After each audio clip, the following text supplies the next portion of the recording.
militar no Brasil foi um período que durou de 1º de abril de 1964 a 15 de março de 1985, de caráter autoritário e nacionalista. A presidência de Jânio Quadros foi muito conturbada e atribuiu para o regime militar, já que era vista a proximidade ao bloco comunista e não era bem-vindo interiormente nem externamente, já que na década de 60 foi o auge da Guerra Fria e os Estados Unidos não poderia admitir mais um país comunista na América. Jânio renuncia à presidência e o vice João Goulart deveria assumir. Na época, ele estava na China, mas voltou ao Brasil para ser primeiro-ministro. Porém, os militares não gostaram da posse, pois nele via um partido comunista. No dia 8 de setembro de 1961, Jango assume o poder, trazendo o plano trienal que iria desenvolver a economia brasileira. O plano falhou e o governo foi obrigado a fazer empréstimos, o que exigia cortes nos investimentos. Depois da revolta dos marinheiros, no dia 2 de abril de 1964, o Congresso Nacional declarou a vacância de Jango. Castelo Branco iniciou o governo militar, compôs o seu governo com muita predominância.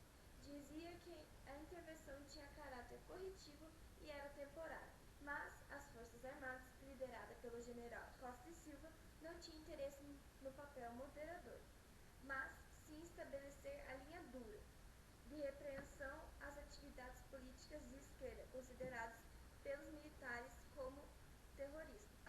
Castelo morreu logo após deixar o poder, em um acidente aéreo, mal explicado nos inquéritos militares, ocorrido dia 18 de julho de 1967. Depois do regime militar, o Brasil passou a ser comandado por Arthur da Costa Silva, que era um marechal muito rígido.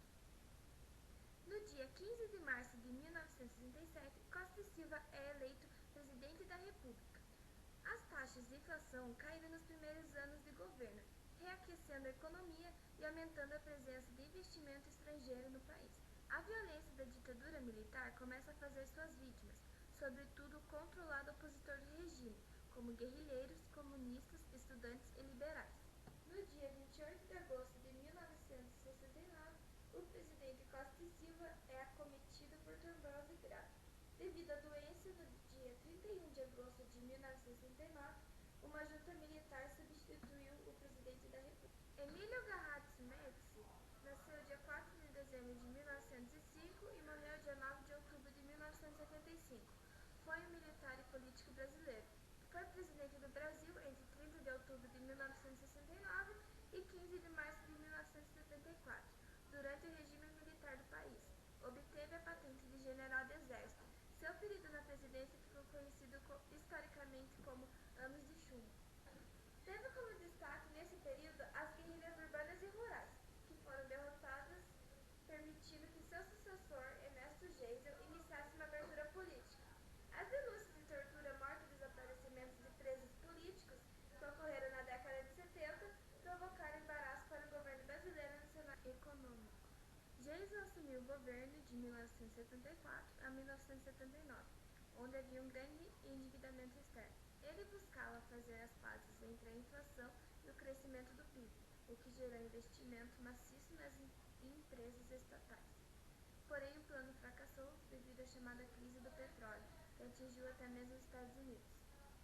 No governo de Figueiredo, ele buscou o perdão aos crimes de abuso de poder, tortura e assassinato cometido por órgãos de segurança. Garantiu o processo de abertura política iniciado por Geisel, que resultou no fim do regime militar. Estabeleceu o reajuste semestral do salário.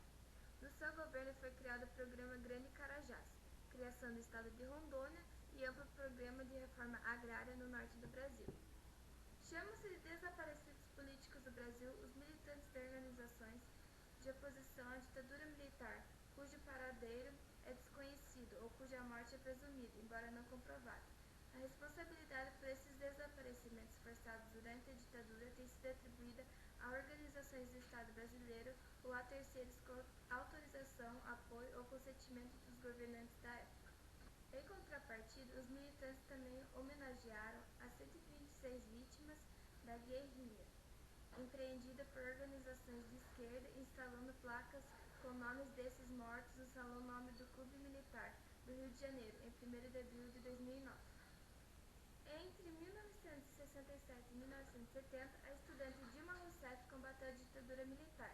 O que os processos da justiça militar revelam sobre a jovem que se tornou líder de uma das organizações. Entre 1967 e 1970, a estudante Dilma Rousseff combateu a ditadura militar. O que os processos de justiça militar revelam sobre a jovem que se tornou uma líder de